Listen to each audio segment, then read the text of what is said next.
தமிழ்நாட்டையே உலுக்கிய தூத்துக்குடி மாவட்டம் விளாத்திக்குளம் +2 மாணவி பாலியல் வன்கொடுமை மற்றும் கொலை வழக்கில் குற்றம் சாட்டப்பட்ட தர்மமுனீஸ்வரனுக்கு இரட்டை மரண தண்டனை, தூக்கு தண்டனை விதித்து தூத்துக்குடி போக்சோ நீதிமன்றம் இன்று அதிரடி தீர்ப்பளித்துள்ளது. சம்பவம் நடந்த 76 நாட்களிலேயே நீதிமன்றம் இந்த வரலாற்று சிறப்புமிக்க விரைவான தீர்ப்பை வழங்கியுள்ளது. இந்த வழக்கின் முழு விவரங்கள் இதோ.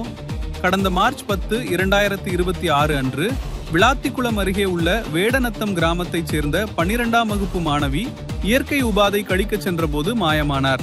மறுநாள் மார்ச் 11 அருகில் உள்ள காட்டுப்பகுதியில் அவர் கொடூரமான முறையில் பாலியல் வன்கொடுமை செய்யப்பட்டு படுகொலை செய்யப்பட்டு கிடந்தார். இந்த வழக்கில் ராமநாதபுரம் மாவட்டம் சாயல்குடியைச் சேர்ந்த தர்மமுனீஸ்வரன் வயது 40+ என்ற ஆயுள் தண்டனை கைது செய்யப்பட்டார். இவர் ஏற்கனவே ஒரு மூதாட்டியை வன்கொடுமை செய்த வழக்கில் சிக்கி ஜாமீனில் வெளியே வந்திருந்த போது இந்த கொடூரத்தை நிகழ்த்தியுள்ளார். குற்றவாளியை பிடிக்க 10 தனிப்படைகள் அமைக்கப்பட்டன. செல்போன் சிக்னல்கள் மற்றும் டிஜிட்டல் தடயங்களை வைத்து தீவிர தேடுதலுக்கு பின் அவர் கைது செய்யப்பட்டார். காவல்துறையினர் நடத்திய ஸ்பாட் விசிட் விசாரணையின் போது மாணவியை கடத்தி வன்கொடுமை செய்து அவர் சத்தம் போட்டதால் கழுத்தை நெரித்து கொன்றதாக கொடூர வாக்குமூலம் அளித்தார். நீதிமன்ற விசாரணை மற்றும் தீர்ப்பு மே 25, 2026. வழக்கின் தீவிரத்தன்மை காரணமாக தூத்துக்குடி மாவட்ட காவல்துறை விரைந்து செயல்பட்டு நீதிமன்றத்தில் உடனடியாக குற்றப்பத்திரிகை சார்ஜ் ஷீட் தாக்கல் செய்தது.